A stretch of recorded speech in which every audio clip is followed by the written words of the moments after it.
Allora, eccoci ritornati in studio in diretta allora per parlare di Venezia, parlare della città di Venezia, del suo porto, e lo facciamo con i nostri ospiti in studio che io torno a presentare per i telespettatori che magari si sono sintonizzati solo ora. Allora abbiamo con noi Pino Musolino, il presidente dell'autorità di sistema portuale del mare Adriatico settentrionale. Una volta era l'autorità portuale. Adesso siamo qualcosa di più perché abbiamo conglobato più di un porto all'interno del nostro appunto sistema portuale, quindi non siamo più un'unica autorità, siamo un'autorità di sistema. Ma dopo parliamo.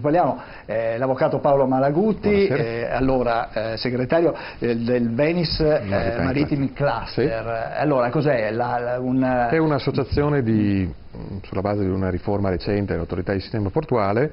Il cluster non è altro che un'associazione di altre associazioni di imprese che operano all'interno del porto di Venezia, con una compagine abbastanza variegata, dagli agenti raccomandatari marittimi del porto di Venezia, ai piloti aderenti all'Unione Piloti, ai rimorcatori riuniti Panfido, che sono il rimorcatore principale di Venezia, alla Confartigianato di Venezia con tutta la componente del trasporto merci, e poi abbiamo all'interno anche l'Interporto di Padova, che diciamo è un retroporto di Venezia molto importante. Bene, quindi diciamo, siete la voce dell'imprenditoria, dell'attività privata all'interno del porto. L'avvocato Giorgio Supiei,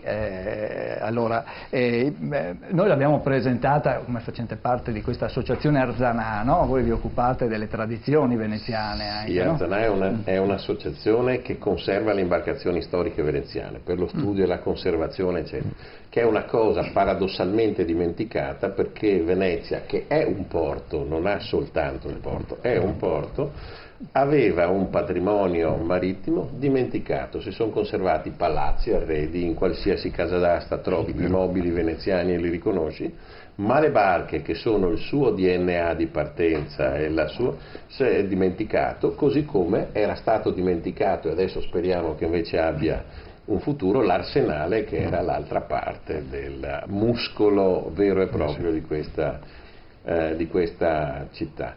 Vogliamo conservarle, soprattutto quelle poche che sono rimaste, che sono uniche al mondo, perché in tutti gli altri porti e gli altri posti di mare hai 2 o 3 tipologie. Venezia, con la sua civiltà, ne aveva qualche centinaio. Ogni mestiere, ogni attività in una città così variegata e complessa aveva la sua imbarcazione dedicata, che era perfetta e che era frutto delle intelligenze di un millennio di costruzioni navali che derivava dalle costruzioni navali antiche, le ha perfezionate in maniera straordinaria, arrivando alla gondola e al Bucintoro come esempi unici al mondo. Certo.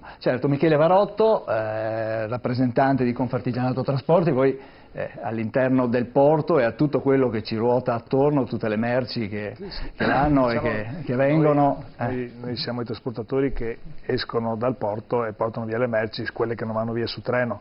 Però tornando su Venezia, che è la prima parte che comincia, e mi viene anche a pensare anche al sistema del trasporto interno della città di Venezia, che comunque sono passati tanti anni, ma il sistema funziona sempre uguale, quindi come scarico merci, come carico merci, come le immondizie e tutte le costruzioni all'interno. La tecnologia ha aiutato poco, un po' i mezzi come motori a diesel, a gasolio, ma lo scarico, il carico, tutto quello funziona ancora come 100 anni fa, quindi non è che ci siano delle novità. Quindi anche la storicità di Venezia nel suo, e anche il sistema di trasporto, che è un problema perché parte di costruzioni, immondizie, tutto quanto, però fa parte di Venezia, del suo vivere, è il polmone all'interno. Certo. Beh, l'ingegner Di Tella, i nostri telespettatori forse ormai la conoscono, è il nostro esperto per quanto riguarda le realizzazioni offshore. Abbiamo parlato spesso del MOSE, ne parleremo anche questa sera,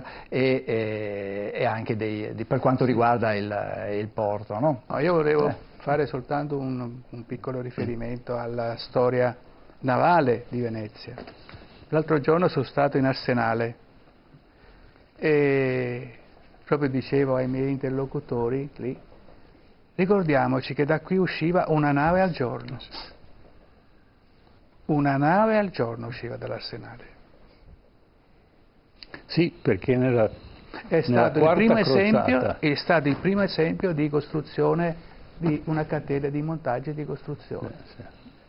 E noi abbiamo cercato nel nostro piccolo, proprio come società, come Tecnomare quando è nata, di impiantare a Venezia un centro di ricerca nel campo dell'offshore, no? Questo era l'obiettivo della Tecnomare. E penso che ci siamo riusciti. Cioè noi nel nostro campo siamo diventati un'eccellenza mondiale. Io mi sono reso conto quando ho lasciato la società e sono andato all'estero. Mi riconoscevano alla Tecnomare, più degli italiani. Nemo profeta in patria. Voglio dire una battuta, se si può, su questa cosa della costruzione della nave al giorno. Qui con me c'è Cesare Peris, che è il presidente dei Carpentieri e Calafati, che è un'istituzione storica che erano hanno effettivamente dato la dimostrazione di una costruzione. I veneziani erano mercanti, sapevano che mantenere una nave in acqua costava molto, non solo per la nave ma anche per l'equipaggio, perché avere su una galea 300-400 persone dovevi dargli da mangiare e pagarle, e quindi l'avevano sulla carta sempre pronte le navi. Ecco perché catena di montaggio e costruzione. E quando venne Enrico III a Venezia, eccetera, c'erano i problemi di attenzione possibili con i francesi, possibili contenziosi che si innescavano dai francesi in periodo rinascimentale, c'era sempre poco da fidarsi, perché non sapevi mai da che parte stavano, pensavano bene di far fuori le altre potenze piuttosto che non stare attenti ai turchi. L'hanno portato a inizio giornata a vedere uno scalo dove c'era una costruzione impiantata, e a fine giornata a vedere la costruzione della galea costruita, che è una cosa, ovviamente era tutto pronto, era stato fatto, eccetera, ma c'era questa straordinaria capacità della catena di montaggio inventata dai veneziani in Arsenale, che era la NASA di quella volta. Tutto è stato, persino le lenti ottiche di Galileo erano fatte con le tecnologie, l'attenzione, cioè tutto quello che, invenzioni straordinarie, e erano in grado di rimettere in campo. Ecco, dopodiché loro sulla carta erano sempre pronti a avere le famose 100 galee che terrorizzavano qualsiasi persona avesse intenzione di prendersela. La storia di Venezia è una dopodiché non è che le pagavano e non avevano mai 50.000 se non in occasioni particolari in cui servivano. È bellissima questa storia. Vengo da Napoli, però professionalmente sono cresciuto a Venezia e considero Venezia la mia seconda patria, c'è poco da dire, quindi mi sono innamorato di questa città e ho cercato nel mio piccolo di dare un contributo per quello che potevo, non sempre accettato, ma questa è un'altra storia. Ecco, in riferimento a quanto diceva, si tratta della quarta crociata, quella dei veneziani, 1204, partenza da Venezia. I francesi hanno chiesto di costruire le navi per poter portare 10.000 soldati a Gerusalemme, non ci arriveranno mai perché i veneziani erano bravissimi in questo senso, e portano allora 30.000 piastre d'argento, e nasce il grosso e successivamente nasce il ducato invece d'oro, e il grosso era d'argento. E naturalmente i francesi dicono: ma dove sono le navi? E nasce questo fatto famoso dove le navi nascono una al giorno, perché in un anno ne hanno fatte 400, quindi al ritmo, diciamo, entrati al ritmo di produzione, se ne faceva addirittura una di più al giorno, più di una al giorno. Ecco, questo è ma torniamo alla nostra Venezia attuale. Allora, abbiamo impostato questo problema del porto di Venezia perché riteniamo, appunto, come è stato detto giustamente prima da voi, che Venezia è un porto e il porto di Venezia ha creato poi Venezia, e quindi questa dualità si è dimenticata nel frattempo. C'è una diatriba a grandi navi sì, grandi navi no, chiaramente una volta le navi non erano quelle che entrano oggi, però siccome siamo tecnologicamente preparati potremo anche trovare delle soluzioni, e compareremo poi il porto di Venezia con altri porti italiani ed esteri, vediamo come lo sviluppo del porto di Venezia potrebbe arricchire o potrebbe portare attrazione a Venezia non solo di turisti ma anche di grandi capitali. E qui lascio la parola al nostro presidente portuale.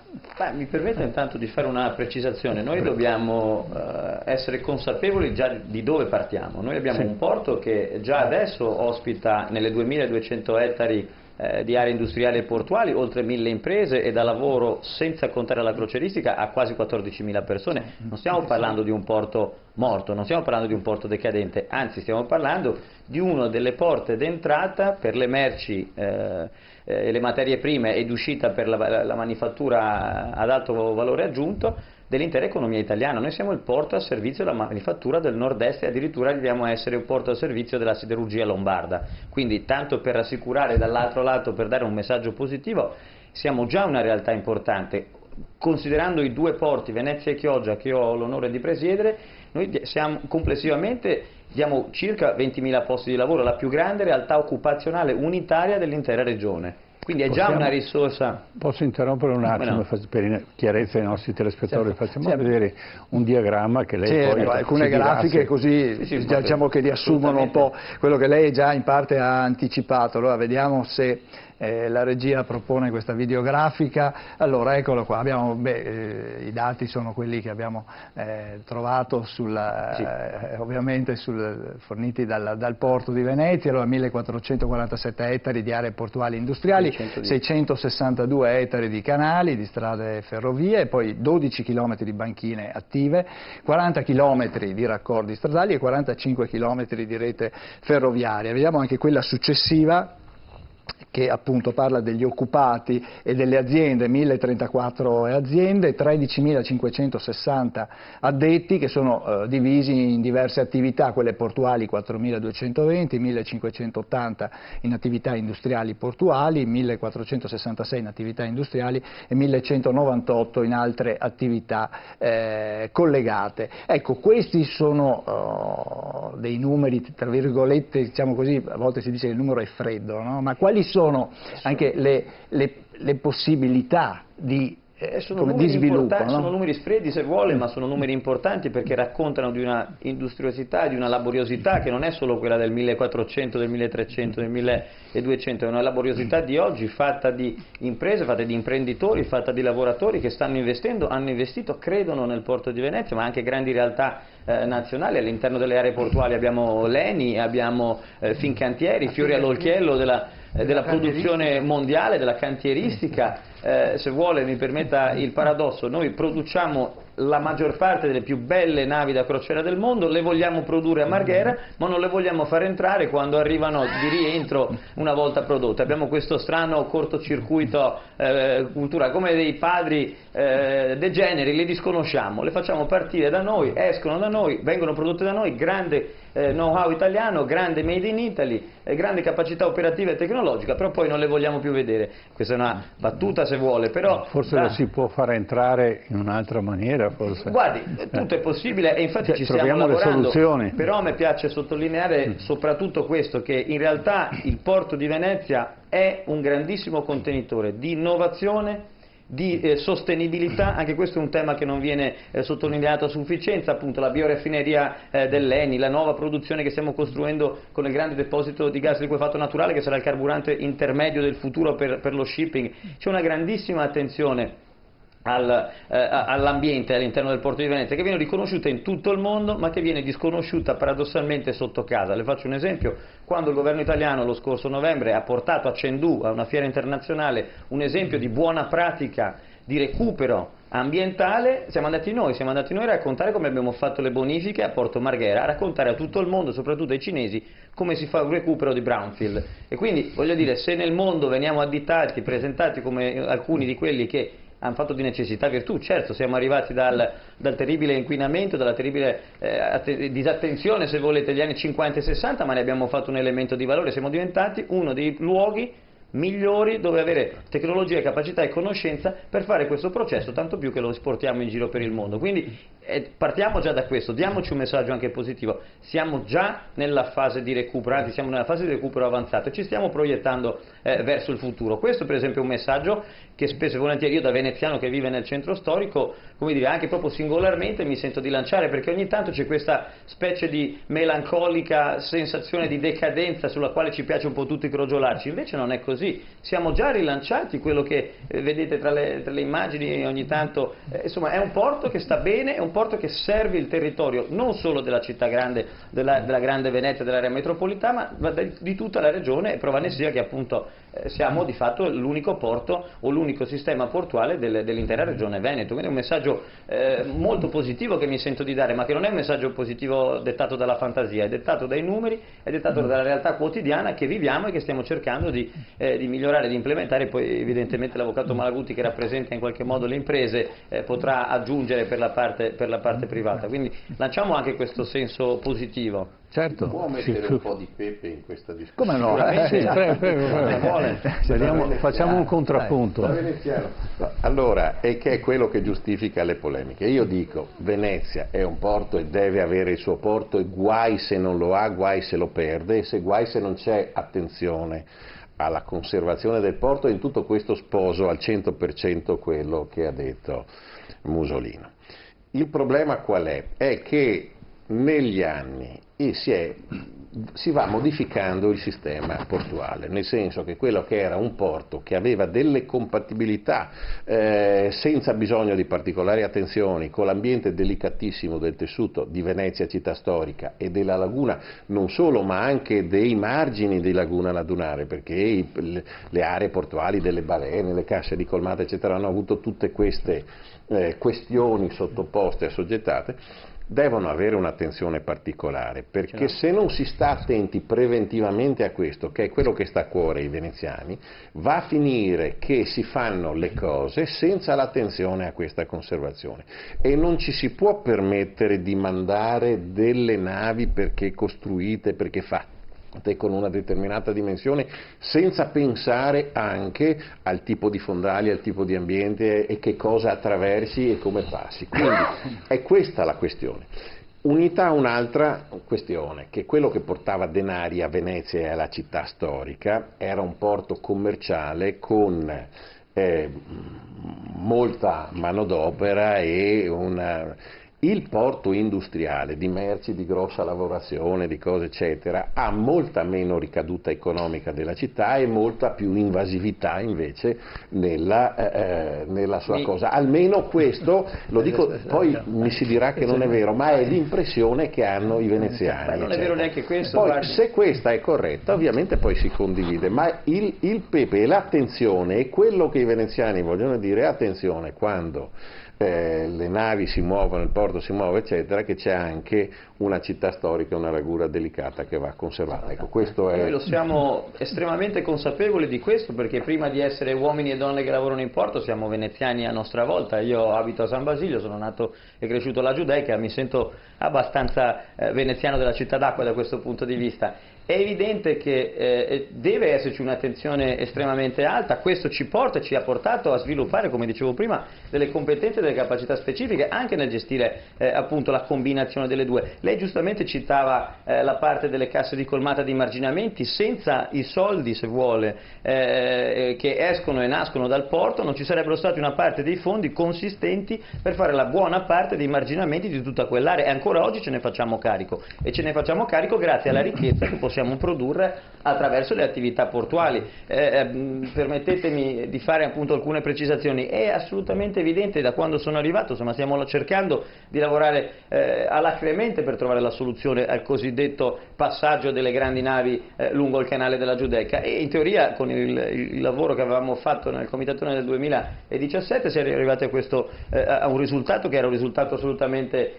praticabile, ma deve essere un risultato che sia praticabile sotto il profilo ambientale, certamente, sotto il profilo della sostenibilità certamente, ma anche, mi permetta la battuta, sotto il profilo economico e finanziario. Noi abbiamo già visto che cosa si è prodotto a Venezia quando non si è posta attenzione a come si gestiscono i denari pubblici. Vorrei evitare di rifinire nelle stesse condizioni. Noi abbiamo la capacità, le intelligenze, le possibilità nella nostra città per fare le due cose, la sostenibilità, lo sviluppo. Non sono incompatibili, c'è stata una vulgata negli anni che le vuole incompatibili, ma a maggior ragione dove c'è il momento di difficoltà noi dovremmo investire ancora di più e meglio in ricerca e innovazione, nelle università, nella formazione, per trovare quelle risposte che ancora non ci siamo dati. Le assicuro che, posso parlare per l'amministrazione che presiedo, che noi abbiamo la massima attenzione a questo tipo di temi e stiamo cercando di lavorare assieme a tutti, la città metropolitana, la regione, i vari ministeri, per trovare soluzioni che coniughino le due cose, perché io da veneziano, mi permetto di dire anche abbastanza giovane, che è emigrato per quasi un decennio, non solo per eserofilia, ma perché aveva la necessità, trovo assolutamente necessario la preservazione della città, ma anche la preservazione dei veneziani che hanno bisogno di posti di lavoro per poter venire, vivere, tornare a Venezia, e se non diamo una risposta a tutti e due i temi rischiamo, come dire, di lasciare metà del libro scritto in bianco. Ci può raccontare da dove vengono le imprese, le cose? Dobbiamo proseguire perché abbiamo diverso materiale. Malaguti, la sua... Posso un attimo aggiungere due elementi. Il porto di Venezia ha sostanzialmente un pescaggio di circa 12 metri, no? E consente sostanzialmente il transito a navi su 10,50 metri. È lo stesso livello di pescaggio che avevamo negli anni 70. Questo sta a dimostrare, tranne per quanto riguarda la conca che è stata costruita su Malamocco, che chiaramente quella è un'altra cosa. Questo cosa voglio dire? Che sostanzialmente c'è stata una grande evoluzione nella costruzione e la realizzazione delle navi e anche nell'adozione di una normativa finalizzata alla massima sicurezza nel porto di Venezia, perché l'ultimo sinistro che mi ricordo del porto di Venezia è del 75-76, l'ultimo sinistro che si ricordi, quando vi fu l'insabbiamento ancora i primi anni 2000 della Mona Lisa, determinato da un insabbiamento, ci fu tutti i tecnici a corse e quant'altro verificarono che il porto di Venezia è un porto sicuro, ma proprio per la tipologia della morfologia del porto. Detto questo, tenete anche presente che fondamentale è anche l'attività del pilotaggio, il servizio tecnico nautico che viene svolto nel porto di Venezia con le navi di una determinata tipologia di tonnellaggio, che sostanzialmente aumentano ancora di più il livello di sicurezza del porto. Ora, il porto di Venezia è un porto vivo, è un porto che ha raggiunto anche un livello record di TEU l'anno scorso, ma chiaramente è un porto che può competere con altri porti su diverse tipologie di punti di riferimento. Cioè noi non possiamo paragonare Rotterdam a Venezia, ma così come Rotterdam non può essere paragonata a tutti i porti del Mediterraneo. Tutti i porti del Mediterraneo, tranne Tunisi, non fanno i TEU di Rotterdam. E quando si sente dire sì, va bene, però ci sono altri... No, il discorso è sbagliato, cioè Venezia è il punto più a sud dell'Europa ed ha un punto di capacità di penetrazione in Europa che è essenziale. Ora, o si cerca di individuare una dinamica di sviluppo, oppure chiaramente non si è in grado di fare altre scelte. La caratteristica poi peculiare del porto di Venezia è la sua anche variegata attività. Sì, c'è la componente crocieristica sicuramente, poi se posso anche dire due cose sul pericolo delle no grandi navi. Io comprendo il fenomeno sociale della no grandi navi, cioè di una parte della popolazione che dice siamo contro, ma se noi esaminiamo poi dal punto di vista tecnico, premesso che le grandi navi dobbiamo capire esattamente cosa intendiamo per grandi navi, perché abbiamo quel limite di 12 metri pescato di 10,50 metri che in qualche modo mi vanno a ridimensionare, no? Le tipologie di navi che possono entrare. Ma detto questo, dobbiamo poi sviluppare una posizione diversa, cioè se noi diciamo no alle grandi navi, come gestiamo il porto di Venezia dal punto di vista delle diverse anime che lo compongono? Abbiamo le grandi navi veloci, abbiamo la componente industriale in Marghera, abbiamo la componente commerciale. Quello che cercherei di far capire è che nonostante tutto il porto di Venezia continua a migliorare in termini di movimentazione di TEU ed è un porto non sicuro, ultra sicuro. Prova è stata anche dal fatto che non ci sono sinistrosità pregresse. Ecco, dopo. Dopo c'è... Ingegnere Di Tella. Io volevo introdurre però un argomento che diciamo riguarda quello che sono i prossimi anni, le previsioni per i prossimi anni, e riguarda l'innalzamento medio del livello medio. Sì, poi c'è anche il MOSE che è una piastra, esatto. Quindi quello è un vulnus che bisogna tenere bene in mente, perché se mai funzionerà il MOSE, io penso che non funzionerà, il MOSE attuale non funzionerà, ma se mai funzionasse il MOSE, noi ci troviamo che già con 30 centimetri di livello medio mare, che non è del 2100 ma previsto nei prossimi 30 anni, se non si ferma quello che è il disastro ambientale che stiamo generando, noi ci troviamo ad avere, sono state fatte dall'Università di Padova delle simulazioni, 200-250 chiusure all'anno, che significa nei periodi invernali praticamente un giorno sì e un giorno sì. Ora, sull'impatto del porto, delle attività portuali, ecco, questo secondo me è qualcosa che va tenuto conto, ma tenuto conto in maniera pesante. Cosa dice allora Musolino? Bisogna fare i conti col MOSE, no? Lo stiamo facendo, da quando sono arrivato io nel 2017 abbiamo stabilito un gruppo di lavoro tecnico tra noi e l'ex magistrato alle acque, provveditorato alle opere pubbliche, proprio per calcolare, studiare e trovare soluzioni gestionali e ingegneristiche per minimizzare l'impatto del sistema MOSE sulle attività portuali. Lei forse si chiederà: ma come, nel 2017 l'avete cominciato, il MOSE è cominciato a costruirsi quasi un decennio prima? Ecco, io non posso rispondere per quando non c'ero, però le posso assicurare che abbiamo cominciato a lavorare e ci sono delle risultanze tecnico-scientifiche che non sono esattamente così come dire, catastrofiche come le ha presentate l'ingegnere Di Tella. No, è evidente che non vengono da me. No, certo, ma non vengono neanche, non è vero che ci saranno 250 giorni di chiusura, anche in considerazione dell'aumento delle maree, perché stiamo studiando assieme al provveditore Linetti varie ipotesi, non tutte le chiusure di tutte le bocche di porto, chiusure differenziate, comunque l'evento di chiusura avrà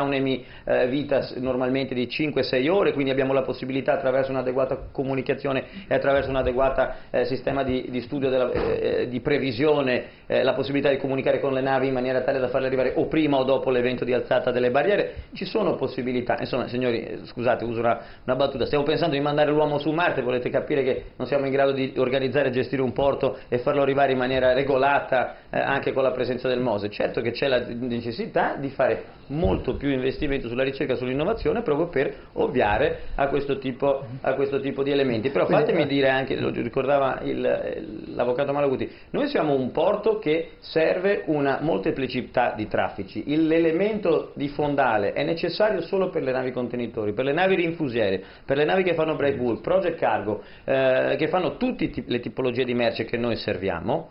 I 12 metri che abbiamo a disposizione sono più che sufficienti da qui ai prossimi decenni, quindi stiamo attenti, come dire, a non semplificare troppo gli argomenti. Noi abbiamo un porto che su questo, avendo un paniere molto differenziato di merci che gestisce e di attività che gestisce, ci permette anche una discreta resilienza. Quindi diciamo che anche qualora il mare dovesse alzarsi, dovesse funzionare il MOSE e dovesse chiudersi più volte nel periodo invernale, diciamo come dire, la vita del porto non ne sarebbe compromessa in modo... Non lo sarà se, come stiamo approntandoci, continueremo a lavorare, a trovare soluzioni, quanto certo, se ci sediamo e aspettiamo sicuramente non succede nulla di buono. Però sarebbe interessante sapere come si contrappongono queste vostre nuove previsioni con quelle che invece sono state pubblicate, perché quelle sono state pubblicate e sarebbe interessante sapere voi cosa avete trovato. Non è una diga, è una barriera che si alza quando arriva l'acqua alta. E l'acqua alta è legata alle maree, ma non soltanto. I veneziani sanno che quando arriva il vento di scirocco devono stare attenti all'acqua alta, perché quindi le componenti sono talmente tante e variegate, eccetera, che oggettivamente va pensato. Che non è solo l'acqua, ma anche gli eventi atmosferici, le cose eccetera, che influiscono, anzi, perché quelli che ti bagnano i piedi sono gli ultimi 10 centimetri, non sono i primi 10, quelli possono andare e venire. Ci siamo abituati, e diceva il nostro sindaco Cerciari, i veneziani si comprano gli stivali, risolvono il problema. Quello che invece deve essere l'attenzione a stare attenti è le profondità dei canali di accesso e l'accesso di acqua dal mare, perché questo sposta sì l'equilibrio idrogeologico della laguna, che è delicato e che rischia di essere tanto compromesso, e le battaglie ambientaliste che ci sono state sono proprio su questa astensione, perché già lo scavo del canale dei Petroli degli anni 60 ha modificato, adesso si è trovata una gestione della laguna. Ha già fatto la sua parte, perché l'isola sì, ha la bocca di dito, l'aver rettangolarizzato le bocche di porto per sistemare le barriere, quello è stato un incremento delle bocche di porto, con un aumento del raggio idraulico che ha avuto un impatto notevole sullo scambio mare-laguna. Questo non ce lo dobbiamo dimenticare e questo nessuno lo può smentire. La preoccupazione più attuale, che non è quella del Mose che è oggetto di discussione, e che invece è di questi giorni, è quella della costruzione delle parancolate lungo il canale per proteggere le rive, che questa è una cosa che ha messo in allerta. Io adesso gradisco una spiegazione, nel senso che... Le la do volentieri. No, lo dico non con spirito polemico, ma gliela do molto volentieri, perché i veneziani vogliono sapere. No, guarda, le ribadisco, però, attenzione, cioè, l'avvocato Suppiei, lei non ha la rappresentanza di tutti i veneziani, non mi pare che lei sia in grado di poter interpretare tutti i veneziani uno per uno, gli oltre 200.000 abitanti di tutta la città, no? Diventerebbe anche abbastanza così sgradevole. Sì, ma certo che la cassa questo di lavoro colmata B è una cassa di colmata che è stata utilizzata nei decenni per caricare fanghi, diciamo, non propriamente puliti, non propriamente consoni. Questa cassa di colmata fa parte del sistema, chiamiamolo, di marginamento che è stato creato nel corso dei decenni. Questa cassa di colmata per vari motivi sta franando, quindi questi fanghi di natura non propriamente pulita, ambientalmente sostenibile, stanno riversandosi nuovamente in laguna. Quello che stiamo facendo noi, attenzione, non lo stiamo facendo noi, è un progetto del Provveditorato delle Opere Pubbliche che il porto si incarica di pagare ed eseguire, perché non ci sono le risorse che altrimenti le dovrebbe fare il POPP, tanto per essere chiari. Noi ci incarichiamo di pagare e eseguire un'opera che doveva essere fatta da altre articolazioni dello Stato, perché altrimenti questi fanghi tossici continueranno a risversarsi in laguna e semplicemente noi ricostruiamo per 1,3 km una parete, peraltro mobile, perché utilizzeremo palizzate in legno assolutamente reversibili, assolutamente compatibili, perché queste sono le prescrizioni che ci sono state ulteriormente date dopo la commissione di salvaguardia, e lo facciamo a beneficio e a tutela dell'integrità della laguna e soprattutto perché non ci siano sversamenti di ulteriore materiale. Nelle more di un piano complessivo globale di marginamento, il cosiddetto piano morfologico della laguna, che ribadisco non spetta al porto fare, spetta a altre articolazioni dello Stato. Quindi voglio dire, se c'è una preoccupazione da parte della città, la città dovrebbe essere assolutamente contenta che i fondi per fare quest'opera, che è un'opera assolutamente necessaria per mantenere l'integrità della laguna, vengano messi da noi, perché altrimenti non ci sarebbero i fondi per fare quel lavoro. Noi semplicemente lo eseguiamo, lo riceviamo secondo le indicazioni della commissione di salvaguardia, il progetto esecutivo lo deve fare il provveditore alle opere pubbliche, noi semplicemente lo paghiamo e lo eseguiamo da buoni lavoratori. Per cui voglio dire, la questione mi pare assolutamente mal posta, nel senso che è una questione che va a salvaguardare la laguna, non a creare un elemento di disturbo nella laguna. Ho fatto bene, perché sono contento di questa spiegazione, perché non è tutto il messaggio che quindi allora, questo dà adito a dare abbiamo chiarimenti. provocato una giusta risposta, perché è importante che le cose si facciano bene. Cioè non si può dire no alle grandi navi solo perché, ma si trova la soluzione per le grandi navi, per i grandi trasporti, per un grande porto. Ed è appunto l'argomento di questa sera. Perché un grande porto? Perché i cinesi sono interessati a Venezia, e fino a che punto sono interessati? Facciamo la fine del porto di Atene, domando, perché poi alla fine... Scusi? Sì. Rebus instantibus non è possibile, però insomma neanche per i greci era possibile prima che arrivasse la Troika, e poi gliel'hanno fatto diventare possibile, quindi stiamo attenti alle affermazioni apodittiche. Un attimo Mussolini. Qua discussione è già animata. Ma io posso dire una cosa, mi viene in mente Garibaldi, appunto. Perché dicevo, sembrava nel 1870 che gli inglesi con questo finanziamento si impossessassero con lo zolfo darsi i soldi dell'Italia per poi diventare magari una loro ulteriore colonia avendo messo i soldi sul vino, sul zolfo, questo e l'altro, e vedo che gli inglesi mi sembra che poi abbiano fatto poca fortuna in Italia, non ho un ricordo storico che di questa... l'ha fatta, ci però sono strapagati, cioè ci hanno guadagnato, poi naturalmente lo zolfo ha perso quell'importanza. Non sono rimasti, sì. E i cinesi, c'è sicuramente questa influenza cinese, però il porto è un grande padre di famiglia. Guardavo le imprese, sono 1000 imprese, 14.000 addetti, sono tanti, però se si guarda rappresenta la piccola e media impresa veneta, perché certo. 1000 imprese sono una media di 14 dipendenti ad impresa, tenendo conto magari i grossi gruppi, però quindi si riduce, quindi la rappresentanza nostra artigiana è rappresentata nel porto. E il porto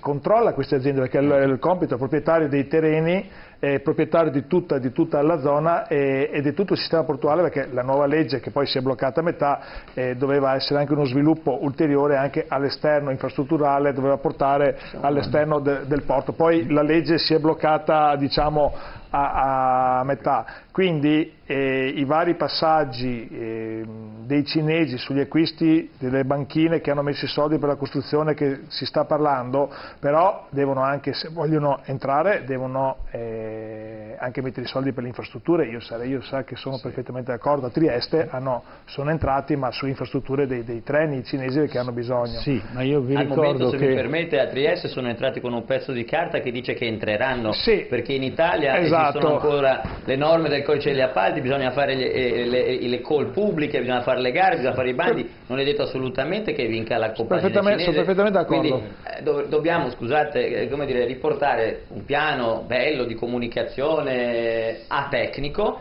che si può fare al bar, che si può fare leggendo il giornale, poi sul piano tecnico della realizzabilità, della possibilità di fare le cose, questo spetta poi agli amministratori pubblici. È quello per cui siamo qua a questa trasmissione, ma io vi ricordo 2 aneddoti. Uno, le 7 vacche grasse e le 7 vacche magre. Esatto. Secondo, che il morbo infuria, il pan ci manca, sul ponte sventola bandiera bianca, ed era la caduta di Venezia sotto l'invasione di Napoleone. E 20 anni prima, 10 anni prima, 3 anni prima, nessuno avrebbe mai pensato che Venezia dovesse soccombere sotto un personaggio. Allora, siccome non si sa mai, il futuro purtroppo è nella bocca di Allah, dice qualcuno, allora ci prepariamo un evento che poi non ci troviamo spiazzati. Allora, questo è il motivo della trasmissione di stasera, cioè cerchiamo di dare concretamente delle risposte, perché prima di tutto abbiamo dei competitor, che sono, e non parlo dei porti adriatici, perché i porti adriatici sono talmente vicini che se fanno sinergia fanno solo vantaggio per il Veneto e per tutta l'Italia del nord-est, ma i porti esteri.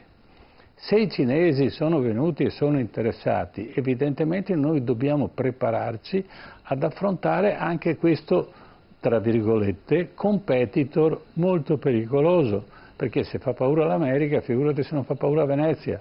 Cioè i cinesi vengono, allora il progetto dei cinesi è l'invasione dell'Africa con 300 milioni di cinesi, cioè i loro progetti sono questi, poi ci riusciranno o non ci riusciranno, non lo so, stanno progettando di fare 20 università in Africa e così la gente impara il cinese, se vogliono lavorare con i cinesi devono sapere il cinese. Questa è un'invasione civile, non l'hanno fatta come abbiamo fatto noi con le mitragliatrici, con i cannoni, con le pistole, è un'invasione, però rimane un'invasione. Allora quello che mi preoccupa è appunto questo. Allora, che progetto c'è? Prego. Sì, molto pratico. Circa un mese fa, quando vi è stato l'incontro a Roma tra il Presidente della Repubblica Popolare Cinese e il Presidente Conte, è stato firmato un MOU, un Memorandum of Understanding, appunto, anche Presidente. In uno di questi articoli, adesso non mi ricordo se l'11 o 12, era espressamente scritto che tale accordo non risultava in alcun punto vincolante per nessuno dei 2 sottoscriventi. Quindi cosa è stato? è stata una sorta di, tra virgolette, lettera di intenti, cioè l'idea di porre in essere una serie di attività volte a collaborare ad uno sviluppo comune dell'attività, punto. Quindi quando si sente dire l'interesse cinese è quello di comprare i porti in Italia, non è possibile, cioè ad oggi con la normativa attuale, con la legge di riforma dell'autorità di sistema portuale, anche con le modifiche in corso che arriveranno allo Stato, non è possibile. In Grecia è accaduto per una serie di motivazioni relative grazie al governo tedesco, grazie poi anche a non solo e ad una serie di diciamo di altri elementi certo. è stato quello che sto dicendo è stato l'acquisto stiamo di una trattando col maggioranza. paese più potente al mondo economicamente. Sì. La Cina ha un potenziale Certo. che fa paura all'America. Sì, però tecnicamente non può comprare il porto di Venezia, come così non può comprare il porto di Taranto, così come non può comprare il porto di Giocoè e nessun altro porto in Italia, perché ad oggi l'autorità di sistema portuale è un ente autonomo pubblico, il presidente Musolino è scelto sulla base di una terna di nomi dal ministro delle infrastrutture e dei trasporti, sentito di concerto con il governatore della regione, cioè dobbiamo però essere anche fisicamente pratici, non è possibile allo Stato che i cinesi possano comprare un porto in Italia, così come è possibile che possano comprare il porto in Cina, un porto europeo ad esclusione, mi verrebbe da dire, dalla Grecia, dove però lì c'è stata una privatizzazione delle infrastrutture. È una cosa secondaria, lo potranno gestire. Quello che si potrebbe ipotizzare è l'interessamento, ma cioè, ci sono già dei terminal sostanzialmente cinesi su Venezia, il terminal Vecom e il terminal PSA. È un terminal di Singapore, esatto. Avvocato, sì, scusi, porti pazienza. Non diamo informazioni fuorvianti. Il terminal Vecom è un terminal che è in mano al più grande gestore di terminal del mondo, che è PSA, che è Port of Singapore. Perfetto. Che con i cinesi non solo non ha nulla a che fare, ma ha una discreta competizione anche geopolitica, soprattutto nell'ambito del Mar di Cina e sullo stretto di Malacca, per cui tanto per rassicurare anche i nostri ascoltatori veneziani, ma non solo, insomma, che siamo molto sereni su questo profilo. Quello che vorrei dire è che qualora ci fosse un interesse ad individuare una gestione di un termine o quant'altro, noi abbiamo una normativa determinata al codice degli appalti che è molto stringente e che impone che chiunque aspirante committente debba rispettare le norme del codice degli appalti, quindi non è fisicamente allo Stato possibile. E quindi quando si sente dire c'è l'interesse della Cina di comprare i porti italiani, le infrastrutture italiane, non è possibile, punto. Ad oggi quindi non è possibile. Sì, però, questo deve essere un messaggio chiaro, perché altrimenti io vorrei andare nodi. avanti a questo, diciamo, questo Mose nei confronti della Cina. C'è una proposta per l'ampliamento di questo porto, per migliorare la gestione di questo porto, questo è il tema, non è tanto che i cinesi potranno o non potranno. I cinesi ci girano attorno, dice va bene, il porto è vostro, lo gestiamo noi, perché alla fine se abbiamo di necessità virtù, purtroppo le cose succedono così.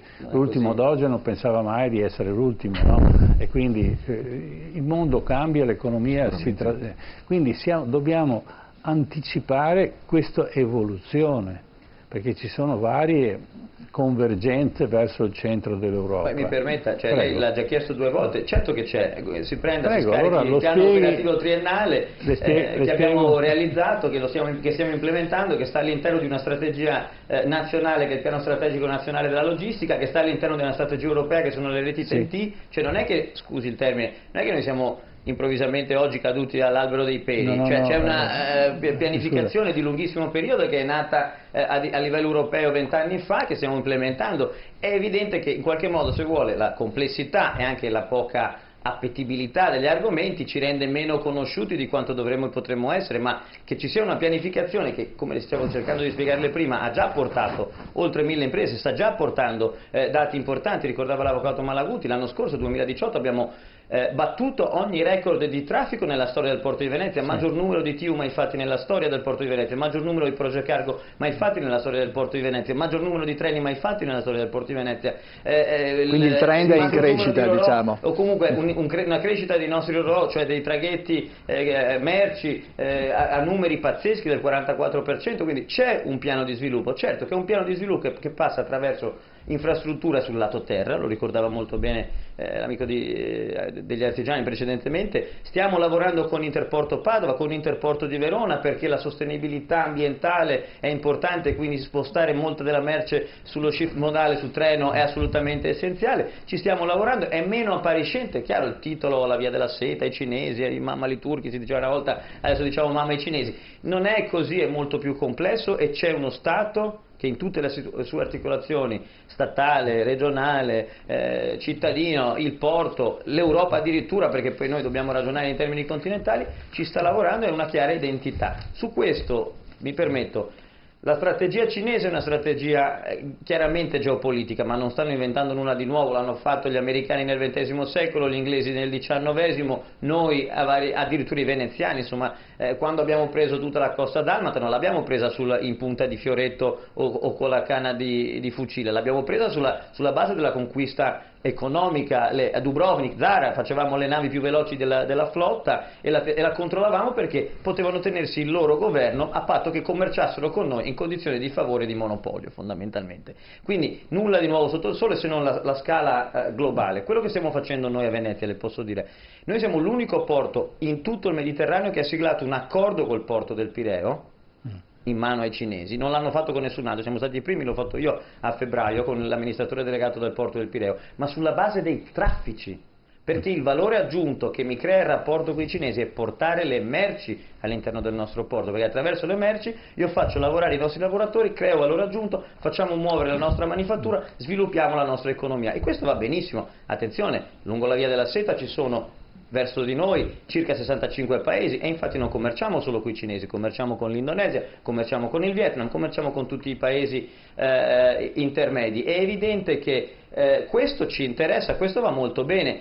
Il lavoro, la partita sull'infrastruttura e quindi sul controllo del territorio è un lavoro diverso, è un lavoro che ci rende meno convinti, più attenti, più accorti, proprio perché, come si ricordava prima, una volta che metti il piede per terra in qualche modo metti un po' più di controllo, ma su questo c'è la massima attenzione sicuramente nostra, ma anche del Paese e poi se vuole ci sono norme che sono anche europee che permettono e impediscono alcuni passaggi, quindi su questo siamo molto tranquilli e anche molto ben avviati sia in prospettiva di breve periodo ma poi anche in prospettiva strategica. Riusciremo ad accogliere tutte le merci che vengono proposte come sbarco a Venezia o nel Mediterraneo? Noi non dobbiamo essere l'unico porto. Mi scusi, perché quello che noi stiamo dicendo non è una discussione tra noi chi ha torto o ragione, noi stiamo spiegando ai nostri telespettatori che ci seguono quale sarà lo sviluppo di Venezia, quindi è giusto quello che dice lei, ma in questo senso non dobbiamo competere in questo, ecco.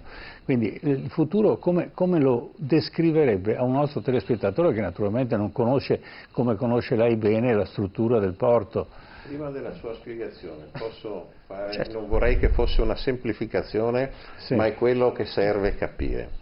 Per comprare una cosa ci vuole chi la vende e chi la compra, cioè due persone, non bastano i cinesi, ma giustamente servono i veneziani e il porto di Venezia che abbia qualche cosa da vendere, se no l'affare non si fa. Fino ad ora, e l'attenzione dei veneziani e il porto di Venezia è stato forte, perché è riuscito a lucrare lui e a incamerare in se stesso e nella parte economica, e ditemi se sbaglio, tutti i valori aggiunti relativi al frutto delle merci, eccetera, eccetera. Il porto recuperava risorse economiche e introitava ricchezza, eccetera.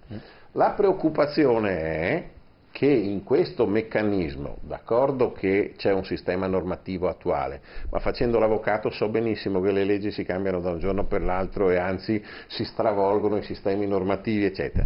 Ecco, e questa è la domanda che faccio e che vogliono sapere le persone che sono attente a che fine farà il porto di Venezia, che è questa domanda. Questo valore aggiunto resta, noi lo tengono i veneziani, oppure se lo pappano qualcun altro, i cinesi, eccetera, perché non siamo in grado di difendere, non siamo sufficientemente attenti, strutturati e previgenti per far sì che quello che è un nostro bene importante, una cosa importantissima per Venezia, l'abbiamo detto credo tutti quanti come cose, resti e continui nel futuro più lungo a restare a noi, a restare a Venezia e sia un nostro valore aggiunto da conservare. Stabilito che siamo certi che il porto di Venezia è un buon porto, cosa si può fare di meglio perché il commercio è competizione? Allora, prego. Da trasportatore la prima domanda è che mi domando la parte economica cinese sui porti dove vuole intervenire, perché alla fine il porto è un sistema di servizi e il sistema di servizi è un mercato molto povero. Cioè non c'è un mercato di guadagno perché il sistema di servizi, siamo all'interno, diciamo che c'è uno scontro all'interno su prezzi, su questioni di una competizione che è molto alta e nessuno è contento, a partire dai proprietari di Singapore del terminal ai trasportatori, che ci sono tensioni all'interno, abbiamo fatto anche ultimamente delle riunioni per i problemi.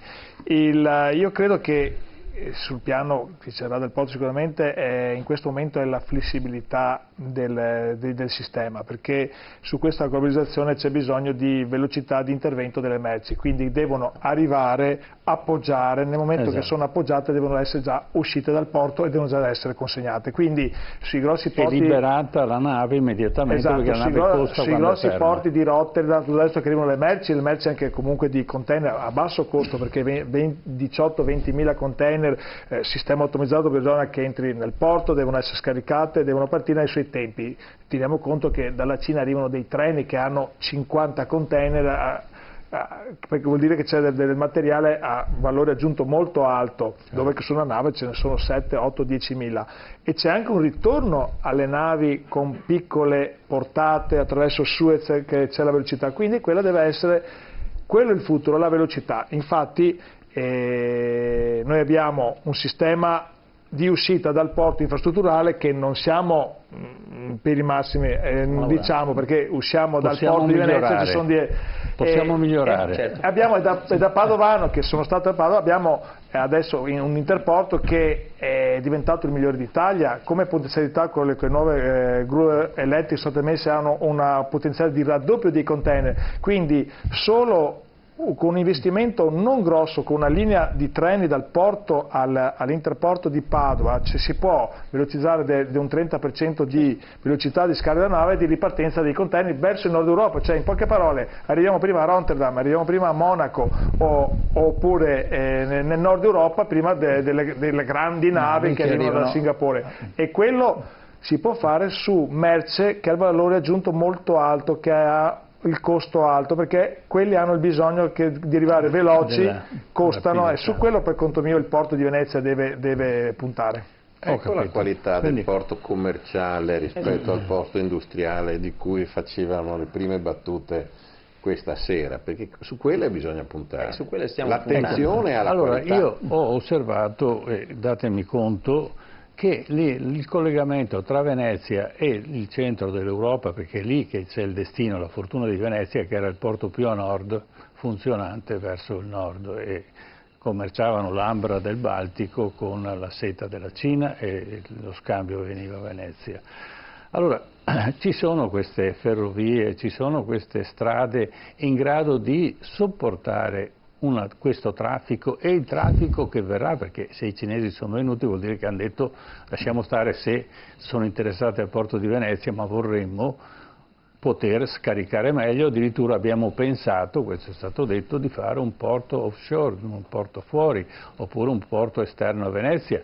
Ecco, questi sono i quesiti che noi facciamo a voi, perché spiegate ai nostri telespettatori quali sono le soluzioni. Se posso, allora noi dobbiamo però appunto, come dire, decidere cosa vogliamo fare da grandi, no? Nel senso, se noi vogliamo... Ma è lei il capo? No, infatti se me lo fa dire glielo dico volentieri, insomma, cioè, il punto però è che noi non possiamo... Vede, la Via della Seta altro non è che un grandissimo progetto di infrastrutturazione del pianeta che i cinesi stanno mettendo in piedi, stanno costruendo ferrovie nel Caucaso, stanno costruendo altrettante ferrovie in Africa, moltissimi porti, e quindi alla fine stanno costruendo L'opera, grande o piccola che sia, non è quello l'aggettivo giusto, è buona o cattiva, efficiente o non efficiente, e se volete aggiungiamoci anche sostenibile o non sostenibile. Su questo è tutto un altro film, però noi in Italia in qualche modo ultimamente abbiamo, come dire, un moto di resistenza automatico a qualsiasi concetto di infrastrutturazione del paese. Se noi oggi possiamo andare a Roma molto più agevolmente in treno che in aereo, che tra l'altro è una soluzione anche molto più friendly sotto il profilo ambientale, lo possiamo fare perché abbiamo costruito le linee ferroviarie ad alta velocità. Lei mi chiede, possiamo connettere di più e meglio il porto di Venezia con i retroporti? Assolutamente sì, e abbiamo un piano di infrastrutturazione, progetti di ferrovie, progetti di connessione stradale. Addirittura noi siamo l'unico porto in Italia che ha anche una via di navigazione interna, perché attraverso il sistema del Fissero Tartaro Canale Bianco possiamo arrivare sicuramente fino a Mantova, e stiamo cercando di fare un accordo anche con il porto di Mantova, tanto per darle un numero, una chiata. La interrompo, e l'idrovia? Quello è un altro, l'idrovia è un pezzo di un ragionamento che si potrebbe fare, ma è più, mi permetto di dire, è più locale che di scala globale o di scala intraregionale come quelle che stiamo costruendo noi. Ma tanto per darle un esempio, se noi riusciamo a far funzionare bene le chiatte, ogni chiatta assorbe circa 70 container, il che significa che sono 70 camioni in meno per strada al colpo, e questo è un risparmio non solo di inquinamento ma anche di intasamento delle strade, ma pensi anche al costo delle manutenzioni: meno camion, meno stress sui ponti, meno costi di manutenzione. Questo è un modo intelligente di fare infrastrutture, un modo serio di fare infrastruttura. L'infrastruttura non è cattiva. Esiste già questo progetto? Esistono questi progetti, li stiamo mettendo in piedi. Noi abbiamo un piano solo noi di 440 milioni di euro di investimenti da qua al 2021, li stiamo mettendo in piedi, però chiaramente mi faccia fare una piccola provocazione: se poi per ogni opera, anche quelle necessarie, anche quelle buone, noi dobbiamo passare attraverso forche caudine di migliaia di approvazioni e di ricorsi giurisdizionali che bloccano, controbloccano, non fanno fare le cose, nella migliore delle ipotesi noi l'opera la facciamo quando non serve più o quando è già datata. Allora, le posso garantire una cosa: siccome noi in questa abbiamo una rubrica che andrà in onda quando finisce questa parte della trasmissione, che si chiama Memento, cioè un tormentone, quindi lei ci mette a conoscenza di tutti i blocchi, diciamo, burocratici che subisce, e noi diamo voce, perché poi quello che conta, quello che fa paura alla burocrazia, è essere citati, perché lavorano sempre nel grande silenzio. Invece fare emergere queste situazioni è molto positivo, perché la gente poi si rende conto perché le cose non funzionano. Allora, volevo facciamo vedere la differenza tra Venezia e il porto di Rotterdam. A proposito, giusto prima si diceva non vuole essere una provocazione, vogliamo far vedere ai nostri telespettatori un porto dedicato totalmente al traffico navale, che cosa può diventare nel giro di pochi anni, va bene, e quale quantità di adesso vediamo riesce quella che è stata lo sviluppo anche del porto di Rotterdam negli anni, no? Una cartina geografica che mostra com'è, eccola qua, no? La vediamo anche per i telespettatori. Allora vediamo il porto come si è sviluppato dagli anni del 1800 fino ai giorni nostri, e diciamo che l'ultima parte, questa sorta di proboscide che esce, se magari la regia ripropone quella di prima un pochino più chiara, eccola qua, vediamo che l'ultima parte c'è il 1970-2008 e poi proprio la punta 2008-2030, e questo è il programma di sviluppo. Ecco, questo è uno dei temi anche che possiamo dire interessa Venezia, perché dove lo sviluppiamo il porto? Lo sviluppiamo solo a Marghera, oppure dobbiamo mettere il naso, tra virgolette, al di là delle bocche di porto? Beh, vede, anche in questo caso noi dobbiamo fare un bagno di realtà, se vuole, no? Nel senso che poi le cose possono sembrare molto belle sulla carta, poi bisogna andare ad analizzarle, poi bisogna vedere se funzionano sotto il profilo tecnico, poi se funzionano sotto il profilo economico e finanziario, e solo alla fine di questa analisi possiamo decidere se quell'opera funziona o meno. Prenda quella mappa che ha fatto vedere lei, l'ultimo tratto, il cosiddetto Maasvlakte, cioè quella parte estrema. Io, avendo vissuto ad Anversa, che è il secondo porto, ci ho vissuto 5 anni, conosco molto bene anche Rotterdam. Vedete che è collegato a terra ha un collegamento di terra e quindi la nave, pur andando a cercare il fondale in un porto cosiddetto offshore, non ha le rotture di carico che erano state pensate nel progetto di offshore precedente. E vedo che annuisce. La rottura di carico è costo, la rottura di carico è rischio e quindi rischio della merce, la rottura di carico è rallentamento, che è fondamentale perché tempo è denaro. Loro, così come a Shanghai, io ci sono stato qualche mese fa a visitarlo, Yangshan, il quarto terminal del porto di Shanghai, è un porto sicuramente offshore, sono andati a cercarsi il fondale ma hanno fatto 36 km di strada. Per i telespettatori, rottura di carico, ve lo La rottura di carico ogni qualvolta lei muove dal bagagliaio della sua auto le borse della spesa, le mette per terra, poi le riprende in mano sua moglie e le porta in garage e poi le riporta lei per portarle al frigo.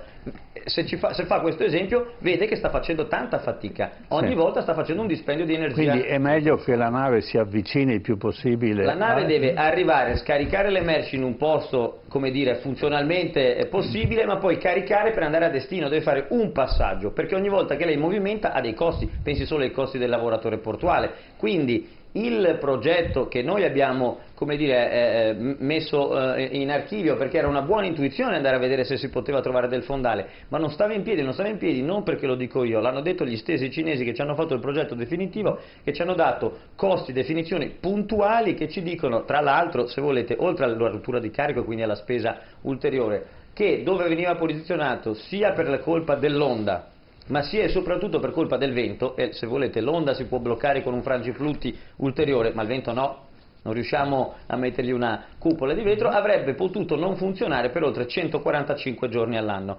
Un non funzionamento di un porto teorico o attuale per 145 giorni all'anno rende impossibile la fattibilità e la redditività. Vede che una buona idea, una buona intuizione a monte, una volta analizzata, studiata e resa cantierabile, diventa qualcosa di irrealizzabile perché non sta in piedi sotto il profilo dell'economia della nave.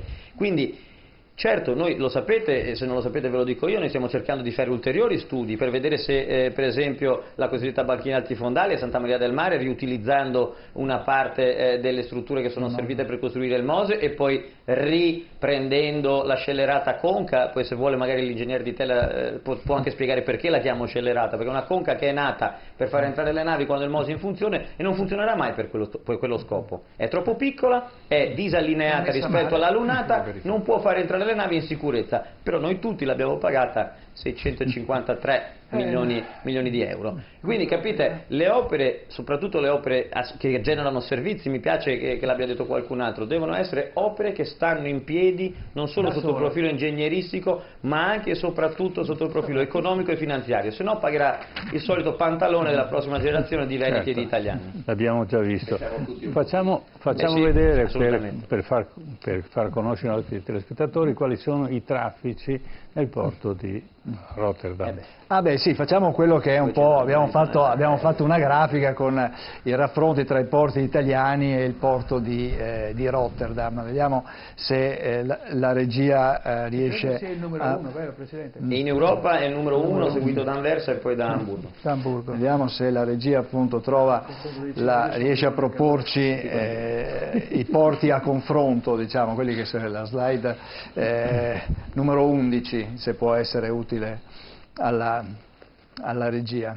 Vediamo se ce lo propone. Chiaramente abbiamo messo a confronto, diciamo, eccoli qua. Allora, i porti a confronto siamo andati appunto a vedere Genova, questi sono i dati del 2018, 2.700.000 containers movimentati, 70 milioni di tonnellate di merci. Venezia è a 632.250 appunto containers, TIO come vengono chiamati in termine tecnico, ma per i telespettatori magari il container è un pochino, no? Ecco, 26,4 milioni di tonnellate movimentate. Trieste è a 725.500 containers e a 67 tonnellate di merci movimentate. Poi abbiamo Ravenna, perché è un altro porto col quale si può creare una sinergia più efficiente, diciamo, nell'Alto Adriatico, 216.320 containers, 26,6 milioni di tonnellate movimentate. I numeri di Rotterdam sono importantissimi, 13 milioni e 700 mila containers movimentati, 467 tonnellate di merci, e anche Rotterdam è un porto che è ancora in crescita. Sì. Tra l'altro. Posso fare per una vediamo solo Rotterdam. Perché il numero di container non è l'unica tipologia di merce che viene gestita nel porto, ci sono le rinfuse, i liquidi, il petrolio, la chimica, cioè sono due unità di misura diverse. Però mi permette semplicemente, perché sennò da questa grafica l'italiano gli viene voglia di deprimersi, perché dice siamo i pierini della classifica. No, questa è la situazione, ma si può migliorare. Nei porti e nei trasporti la geografia è fondamentale, in inglese geography matters, no? La geografia conta. Allora, l'Olanda ha una costa che si può guidare in circa 6 ore e ha un porto principale che è Rotterdam e il secondo porto che è l'Aia fondamentalmente. Il Belgio ha una costa che si può guidare in 3 ore e ha 2 porti, Anversa e Zeebrugge. Noi abbiamo 8.500 km di coste, 57 porti, non due come ce li hanno loro, sparsi lungo un paese che è molto molto lungo e molto stretto, con una struttura industriale, l'abbiamo vista addirittura prima con Garibaldi, che si è sviluppata sulla piccola e media impresa, su cluster, cioè su distretti, si diceva una volta, di produzione molto sparpagliati e frastagliati. E altro elemento che non è di poco conto, noi abbiamo 2 catene montuose, le Alpi e gli Appennini, e gli olandesi, che si chiamano Paesi Bassi, hanno l'intera pianura, se volete, dell'Europa fin quasi alla Foresta Nera. È proprio strutturalmente, geograficamente diversa la struttura, ma quei numeri sono fuorvianti, se vuole. Certo, in cifra assoluta sembrano enormi e noi completamente diversi, ma le strutture industriali che servono questi porti e i retroporti appunto di produzione e manifattura sono completamente differenti, e quindi è veramente, se volete, sembrano la stessa cosa, ma servono a economie differenti, e quindi in cifra assoluta assolutamente molto più grandi, ma rispetto all'economia e l'economia propria di quei territori completamente differenti, quindi sono funzioni diverse. È leggermente fuorviante fare questo paragone, lo dico anche per chi ci ascolta, che non siamo proprio alla canna alle gas, ricordiamolo, siamo il secondo paese manufatturiero d'Europa, subito dopo la Germania. E soprattutto il Veneto. No, il valore... Veneto, diciamo il gruppo Veneto, Lombardia, Emilia Romagna e insomma Piemonte e Liguria, siamo una potenza industriale, una potenza manufatturiera. Il Made in Italy lo conosciamo tutti, lo conoscono in tutto il mondo, quindi non siamo così disastrati come sembrano qui i dati, abbiamo semplicemente delle caratteristiche fisiche diverse, come uno che è 1,90 m si veste con dei vestiti che non sono i miei, che sono solo 1,65 m. Diciamo che il valore aggiunto del container che arriva nei nostri porti è molto maggiore del valore aggiunto che arriva nei porti di Rotterdam, possiamo dire così, no? Certo, oltre al fatto che poi una parte di quei milioni di contenitori sono contenitori vuoti che vengono utilizzati nei porti di trasbordo per essere riposizionati da altre parti, anche quello è un numero che va messo, gli va fatta la tara, no? Perché poi il contenitore vuoto certo serve alla nave che si riposiziona i contenitori da un'altra parte, usa il porto come un parcheggio scambiatore, ma sul territorio non lascia nessun valore aggiunto, mentre il contenitore di manifattura che arriva dalla produzione o che va verso la produzione lascia sul territorio qualcos'altro. E quindi, anche per rispondere a quello che diceva l'avvocato Suppieri prima, uno dei pezzi di quello che stiamo cercando di fare nel porto di Venezia è riportare produzione e manifattura a logistica integrata, cioè far sì che il contenitore che arriva valendo 1 riparta lavorato e modificato valendo 3, e quei 2 euro restano sul territorio, creando posti di lavoro e investimenti. Certo, bene. Allora diciamo che riapriremo questa puntata. Questa è la prima puntata. Vi terremo informati e cercheremo di informare i nostri telespettatori sull'evoluzione del porto di Venezia, perché vuol dire un'economia diversa, un'economia più elevata rispetto al il turismo usa e getta che si usa a Venezia, e quindi portare la città a una dignità diversa.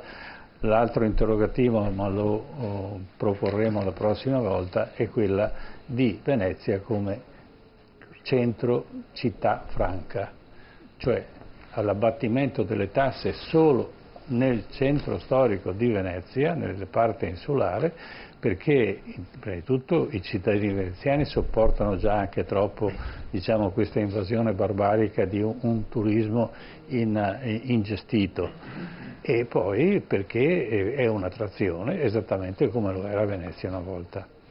Certo, bene, ci fermiamo qua per, come dicevo prima, per questa prima puntata di TV7 Match dedicato al porto di Venezia, quindi siete già, già invitati, già prenotati per le puntate successive. Grazie al Presidente Pino Musolino per essere stato qua con noi, grazie all'Avvocato Paolo Malaguti, grazie all'Avvocato Giorgio Suppiei, grazie a Michele Varotto di Confartigianato, grazie all'ingegnere Vincenzo Di Tella per essere stato qua con noi, ma adesso la teniamo qua perché adesso nel momento torniamo a parlare anche del Mose, della tassa e quant'altro. La storia infinita. Purtroppo, esattamente, una storia infinita e noi la ricordiamo nel nostro momento. Grazie ancora a tutti quanti voi. Adesso un breve break pubblicitario e adesso parleremo non solo del Mose ma anche di debiti e di decreti ingiuntivi. Ne parliamo tra poco.